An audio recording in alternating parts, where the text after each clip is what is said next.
AP మాజీ CM YS Jagan కు కేంద్ర మంత్రి రాజ్నాథ్ సింగ్ ఫోన్ చేశారు. ఉపరాష్ట్రపతి ఎన్నికపై జగన్ తో మాట్లాడారు. రాధాకృష్ణన్ అభ్యర్థిత్వాన్ని పరిశీలించి ఏకగ్రీవ ఎన్నికకు సహకరించాలని కోరారు. బీజేపీ నుంచి వచ్చిన ఈ ప్రతిపాదనపై పార్టీ నేతలతో మాట్లాడి నిర్ణయం తీసుకుంటామని జగన్ రాజ్నాథ్ సింగ్ కు తెలిపారు. జగన్ ఇటీవల ప్రెస్ మీట్ లో కాంగ్రెస్ అగ్రనేత రాహుల్ గాంధీ టార్గెట్ గా విమర్శలు చేశారు.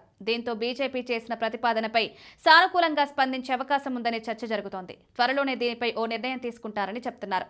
కేంద్రంలో అధికారంలో ఉన్న ఎన్డీఏ ఉపరాష్ట్రపతి అభ్యర్థిగా సిపి రాధాకృష్ణన్ ఖరారయ్యారు. ఆదివారం సాయంత్రం బీజేపీ కార్యాలయంలో ప్రధాని మోడీ, అధ్యక్షుడు జేపీ నడ్డా ఆధ్వర్యంలో జరిగిన సమావేశంలో ఈ నిర్ణయం తీసుకున్నారు. రాధాకృష్ణన్ ప్రస్తుతం మహారాష్ట్ర గవర్నర్ గా ఉన్నారు. ఆయన తమిళనాడుకు చెందినవారు. సిపి రాధాకృష్ణన్ గతంలో జార్ఖండ్ గవర్నర్ గా పనిచేశారు. ఆ సమయంలో తెలంగాణ గవర్నర్ గా కూడా అదనపు బాధ్యతలు నిర్వర్తించారు. ఆయన ఆర్ఎస్ఎస్ నేపథ్యం ఉన్న ఓబీసీ నేత. తమిళనాడులోని గౌండర్ సామాజిక వర్గానికి చెందిన వ్యక్తి. రాధాకృష్ణన్ 2 సార్లు కోయంబత్తూరు నుంచి లోక్సభ ఎంపీగా ఎన్నికయ్యారు. ఆయన్ని ఏకగ్రీవంగా ఎన్నుకోవాలని నడ్డా విపక్షాలకు పిలుపునిచ్చారు. ఎన్డీఏకు లోక్సభ, రాజ్యసభలో బలం ఉండడంతో రాధాకృష్ణన్ ఎన్నిక లాంఛనమే అని టాక్ వినిపిస్తోంది.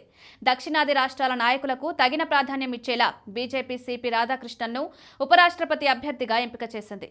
రాధాకృష్ణన్ దక్షిణాది బీజేపీలో సీనియర్ నాయకుడు. ఆర్ఎస్ఎస్ మద్దతు కూడా ఉంది. 2026లో తమిళనాడు ఎన్నికలు జరగనున్నాయి. ఈ కారణాల వల్ల బీజేపీ రాధాకృష్ణన్ వైపు మొగ్గు చూపిందనే చర్చ జరుగుతోంది. వెంకయ్య నాయుడు ఉపరాష్ట్రపతి పదవి నుంచి దిగిపోయాక దక్షిణాది రాష్ట్రాలకు ప్రాతినిధ్యం లేకుండా పోయింది. అందుకే ఈ నిర్ణయం తీసుకున్నారా అంటున్నారు. తనను ఉపరాష్ట్రపతి అభ్యర్థిగా ప్రకటించినందుకు ప్రధాని మోదీ, బీజేపీ, ఎన్డీఏ పక్షాలకు రాధాకృష్ణన్ ధన్యవాదాలు తెలిపారు.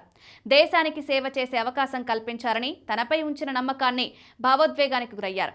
దేశం కోసం తనను తుదిశ్వాస వరకు పనిచేస్తారు